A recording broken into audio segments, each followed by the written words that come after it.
Fabio Wardley and Justis Huni. How's this one going to go? Now, I've seen mixed opinions. A lot of people are saying that they think this fight is easier than Jarrell Miller. And I'm in that camp. I thought that Jarrell Miller was going to beat Fabio Wardley. But other people think the exact opposite. They think that Miller would have been the easier fight and that Huni may well beat Fabio Wardley. Now, I'm not saying that Huni can't or won't beat Wardley, but I think it's closer than the Miller fight would have been. I think Miller, with his pressure, with his style, would have forced Fabio Wardley to work, pushed him back into the corners. We all know Fabio Wardley is a very tough man, but in the Frazer Clark fight, for example, he didn't show the greatest gas tank in the world, did he? And you're going to need a great gas tank if you're going to beat Jarrell Miller. It's as simple as that, because the guy's got a very good chin. He's never been down. He's cocky. He's aggressive. He's a behemoth of a man, physically strong.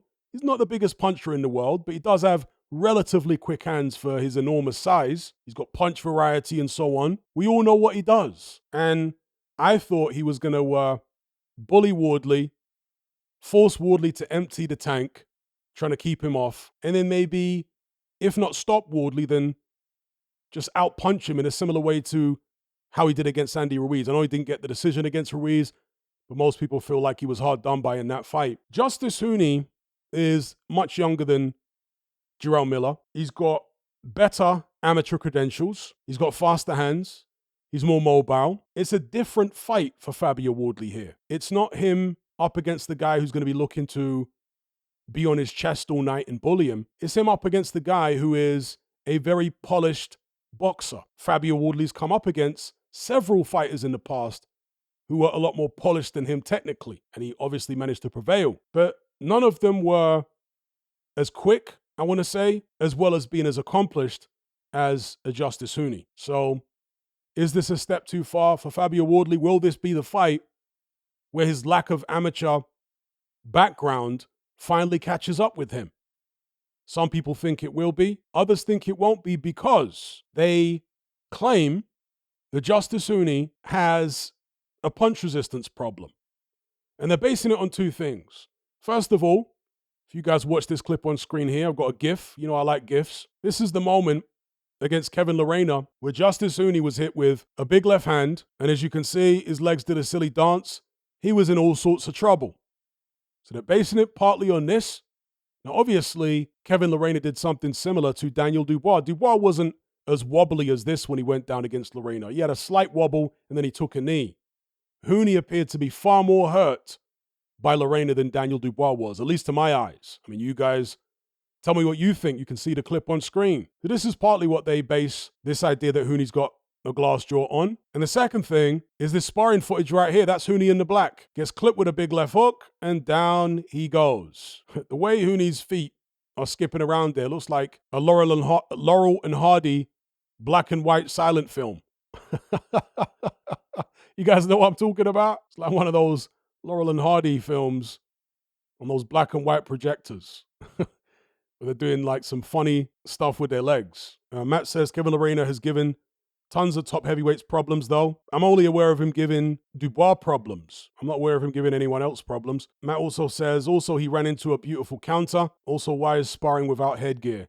Well, some fighters do, you know, because they don't want to be visually impaired, visually impeded by the headgear. And some fighters, and actually I used to find this myself, some fighters find that they get hit less when they've got headgear on, and the punches don't hurt as much. I always found with headgear, especially if it's stiff headgear, you know, like when you put a new headgear on, getting hit with new headgear was actually more, I don't know if painful is the right word, but it's like a more uncomfortable jolt that you get if you've got a stiff headgear on than if you've got no headgear at all from a punch. Yeah, that's what I always found. So I hated using headgear that was brand new and like really stiff. I like using soft headgear.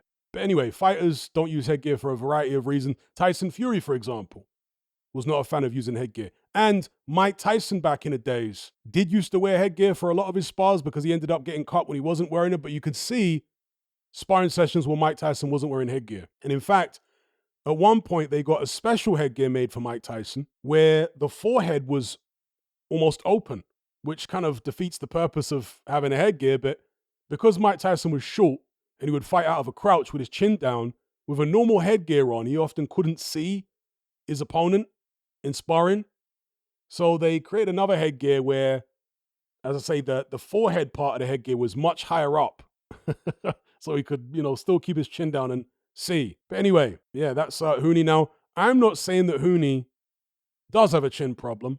I'm saying that this is what some people use as evidence for him having a chin problem. They use this sparring footage and also the Kevin Lorena fight where he got hurt there.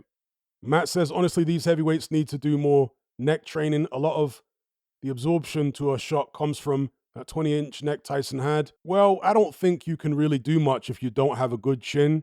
I don't think neck training is going to help you much. An example of that would be Michael Moorer, who during his heavyweight run, he built his neck up to damn near 20 inches, but he still had a terrible chin. So I'm not saying it can't help to some extent, but it's not going to turn somebody who has a weak chin into having an iron jaw. I don't think the size of your neck is the primary determining factor for why some people can take a shot and others not. But indeed, we have, as Encircled said there, we have discussed this. It's the neck burger.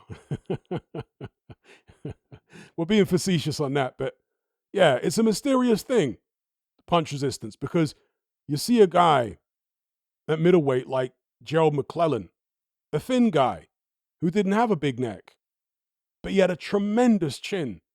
I mean, he took the shots from Julian Jackson that knocked out so many other people. Gerald McClellan was never noticeably shaken or wobbled by any of Julian Jackson's punches. Mike McCallum was. When he fought Julian Jackson several years prior, at 154, he was visibly shaken, legs wobbled from a Julian Jackson punch. And Mike McCallum had a great chin, but Gerald McClellan took all of those bombs from Julian Jackson and never looked wobbled. Okay, and he didn't have a big neck or anything. So it's a mysterious thing why some guys can really take a good shot and other guys can't. Very mysterious. I think it's probably more neurological than physical. The way the brain is wired and stuff, how sensitive the nerves are, maybe where the nerves are in the face and what have you. Who knows?